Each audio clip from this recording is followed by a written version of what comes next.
Hello guys and welcome back to the channel. So today we're going to be covering time zones. Okay, so thank you so much for 1,400 subscribers and thank you for all the support and for all the comments. I do read most of them and I do try my best to respond to as many of them as I possibly can. So today we're going to be looking at time zones. I think this is something that people often struggle with, but it's actually quite a common concept. There's a couple of things that I want to talk about. So the first thing that's important is always please use 24-hour clock. Okay, I think one of the common mistakes that people make is they try to convert things into AM, PM too early, right? So, it's always best to work in 24-hour clock because I find it's often easier to add and subtract, especially when we're kind of crossing barriers. So one of the problems is, so for example, like 12 p.m., which is midday. So on like a in terms of standard clock time, so you go 11 a.m. in the morning, then it's 12 p.m. at noon, then 1 p.m. But sometimes in this transition things can get lost over. So 11 a.m. you might think if you had 4 hours that becomes 3 a.m., right? You might make an easy mistake, whereas if you're using 24-hour clock, right, you don't really make that mistake because 11 a.m. is just 1100. You add 3 hours and that just becomes 1400. Okay, the only place to of course watch out is when we go from like 23:59 back to midnight, right in the morning, but that's less of a risk. Okay, so please always use 24-hour clock, and then you can convert to AM and PM afterwards. So for example, if it tells you that it's, I don't know, 11 a.m. in Canada right now, and then it tells you that the time in the UK is 3 hours ahead, then therefore it becomes 1400 in the UK right now, and then therefore you can convert that to 2 p.m. afterwards. So do the conversion to AM PM afterwards if that's what the answer is. Okay. The other thing sometimes as well is you can use a little bit of your real world knowledge here because the questions don't really tend to lie. And remember, if we draw like a typical 2D map of the world, right? So for example, if I'm doing like, this is really, really bad, but like that's like North America, that's South America, that's like Europe, that's like Asia, and then you've got Africa like here, okay, and Australia down there. So if we kind of divide it down the middle, you've got the meridian down there, and then going to the east, right, times tend to be greater, and going to the west they tend to be behind. So it basically means that the countries that are more eastern tend to be further ahead in time. Okay, so that's just something to think about, because if you accidentally added time the wrong way, then for example, it doesn't make sense for let's take Australia to be behind America. Okay, it doesn't make sense for Australia to be behind America because Australia is ahead. Okay, so that's one thing that you can kind of use. So this is more of just for like double checking your answers, for example. Not really like too useful of a skill in terms of how to actually work it out. But I'll talk you through some of the ways in which I work out these questions. But importantly, it's like I said, it's just to check stuff. So Eastern countries are ahead, Western countries are behind.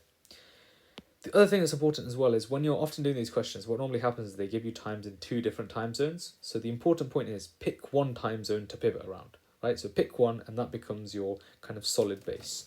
One thing you can do is it just depends on whether you prefer adding or subtracting. So for me, sometimes what I might do is I just pick the time zone that's ahead. So for example, if they're discussing like France and let's say Dubai, I know Dubai is ahead, so I like to put France's time into Dubai time, if that makes sense, into Dubai local time, and then work from there, whatever it might be. But that's just a personal preference because I prefer addition as opposed to subtracting, but you might see sometimes in the questions I might do it a little bit differently. But as always, a lot of it is about practice. So let's talk through some questions together. So first one here, what is the time difference between Madrid and Canberra? Okay, all times are shown on the same day. So Madrid, you can see represents here 10:30. And Canberra represents here 6:30 p.m.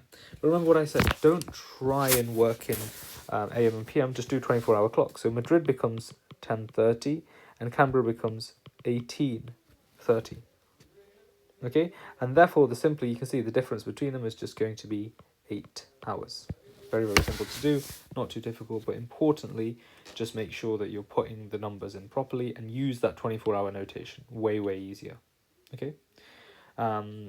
So getting a little bit tougher now. So if you guys would maybe like to pause, see if you can do this question, and then we'll talk about it afterwards. So Daniel's plane from Washington to London takes off at 4 a.m. local time, so in Washington. Journey was planned to take 8 hours 45, but took 30 minutes longer because of adverse weather conditions. What time did he arrive in London local time? So what I'm going to do to simplify my job is, so you can see London is going to be ahead. This is just me using a bit of my own knowledge, right? So here Washington is 1:30 a.m. and London here is 9:30 a.m. So here, I mean, I can convert 24-hour clock, but here you can see easily enough it's an 8-hour difference. So 4 a.m. in Washington becomes 12 a.m. Shouldn't be 12 p.m. Because once again, I guess I should have used 24-hour clock. 0400 plus 8 goes to 1200, which is noon in London. And then you add the 8 hours and 45, so that takes you to 2045. Takes another 30 minutes, which is 21:15. So what time does Daniel arrive in London local time? 9:15 p.m. same day. Okay, so like I said, this is what I mean about pivot around one time zone. So I decided to change it to London because it made sense, because that's what the final answer was wanted in. But if it said what time did Daniel arrive in Washington, actually, I mean, that would have made the question easy. But you get what I mean, right? So if it had given whichever time zone they've asked about in the question, that's the one that we essentially want to follow. Okay, hope that makes sense. So slightly different question set this time. So 6 hour 55-minute flight from New York to London leaves New York at 8:30. What time will it be in London when it arrives? So once again, obviously you've got to find out the difference. So if you guys would like to pause, see if you can have a go at this. Okay. So Los Angeles and New York are west of London and are behind the UK in time. The rest of the cities in diagram 1 are east of London and are ahead of the UK in time. So the time in all our cities when it's 1 p.m. in London. So therefore this is going to be 1300 in London. Okay, so in New York, therefore, it's going to be 0900 because it's behind. And we don't have to work out Los Angeles now, but if you wanted to, that would be dead on 600. So 6 hour 55-minute flight when it leaves New York at 8:30. So you can see New York is 4 hours behind. And we want to figure out the time in London. So 08:30 in New York becomes 12:30 in London. So when that flight leaves. And then you've got to add on the actual duration of the flight, which is 6 hours and 55 minutes. So 6 hours takes us to 18:30. 55 minutes takes us to 19:25. And once again, if we convert, that's 7:25 p.m. Okay, so you can see once again, we pivoted around London because that was what our final answer was going to be in. Okay? So yeah, you can see they're not necessarily too difficult to do. You just have to think about it a little bit. That's the kind of key idea here. Okay, perfect. So a flight leaves New York at 0740 New York time. So this is 0900, and then this was 1300. Don't forget, and arrives at Sydney at 1902 Sydney time on the Sunday. So Sydney, you can see, it says the rest of the cities east of London are ahead of the UK in time. So this, if anything, is going to be.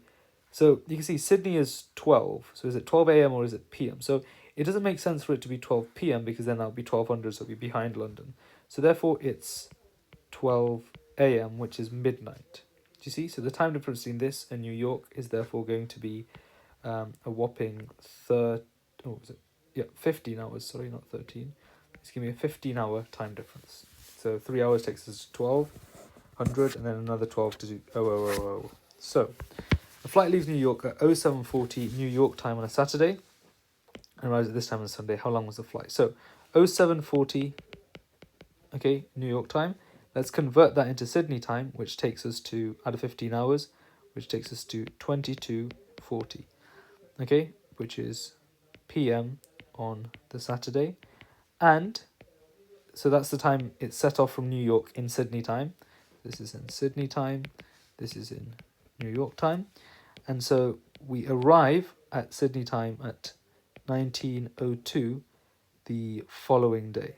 Okay, well, I guess I don't need to write PM here, on Sunday. So what we have to do is we have to account for the 1 hour and 20 minutes that takes us to midnight on Saturday, plus the 19 hours and 2 minutes. So overall it takes us 20 hours and 22 minutes. Okay, so not necessarily too difficult of a question, I don't think, but importantly, it's about making sure that we're going through things in the right order. Okay. So a little bit more of a mean question. So 2 cousins are planning to meet in Beijing. One cousin travels from Tokyo at 9:55 p.m. on Wednesday, taking a 3-hour flight to Shanghai, followed by a 5-hour train to Beijing. What time in Beijing must the other cousin leave Paris on their 12-hour flight to arrive at the same time in Beijing? Okay, so the point here is we have a couple of ideas that we have to think about. So we have Tokyo, Shanghai, Beijing, Paris, but it's not necessarily that more challenging in terms of the actual math. It's just so you have to do a little bit more maths. That's all it is. Okay, so let's take it step by step. So we've got someone traveling from Tokyo at 9:55. They take a 3-hour flight to Shanghai, followed by a 5-hour train to Beijing. Okay, what time in Beijing must the other cousin leave Paris on their 12-hour flight to arrive at the same time in Beijing? So let's first of all put down the numbers. So Tokyo is 2200 because it's 10 p.m. Beijing is going to be 2100. London is of course 1300, and for Paris that is simply going to be 1400. Okay, so from Tokyo, if you leave at 9:55, that is 8. That's essentially the same as leaving at 8:55. So once again, I should probably change this to 24-hour clock. So 9:55 becomes 21:55 in Tokyo time, which is the same as 20:55 Beijing time. Okay, so they travel for 3 hours because it's a 3-hour flight, followed by a 5-hour train to Beijing. So the reason why we don't really care about Shanghai here is that we know that we set off at 20:55 from in Beijing time from Tokyo, and that there is 8 hours of travel in between. It doesn't matter. They could have gone to any country here. That's not going to affect the change. Like, hours is hours. Does that make sense? So you just have 8 hours here. So obviously, if you did 8 hours, that would take you to 28:55. But obviously, we only go to like midnight, which is 24. So then basically this is going to have basically like 4:55 left over if you think about it. So one of the ways when I like to do time zones, I like to think of it capping at 2400. Obviously that time doesn't exist, you know, on clocks and stuff. For example, it goes 23:59, and then the next point it goes to is 00:00. But I like to think of it capping at 2400. So then anything you have past that just becomes the morning. So it becomes 04:55 a.m. in Beijing is when the person arrives. It's when one cousin arrives. But then this is on Thursday. Don't forget. Okay, so then if I rub out my other working. So the other cousin has a 12-hour flight to take. So what time in Beijing must the other cousin leave Paris on their 12-hour flight? So this seems complicated, but actually the fact that it says what time in Beijing makes the question actually easier, because if it's a 12-hour flight, in Beijing time, you just have to leave 12 hours earlier.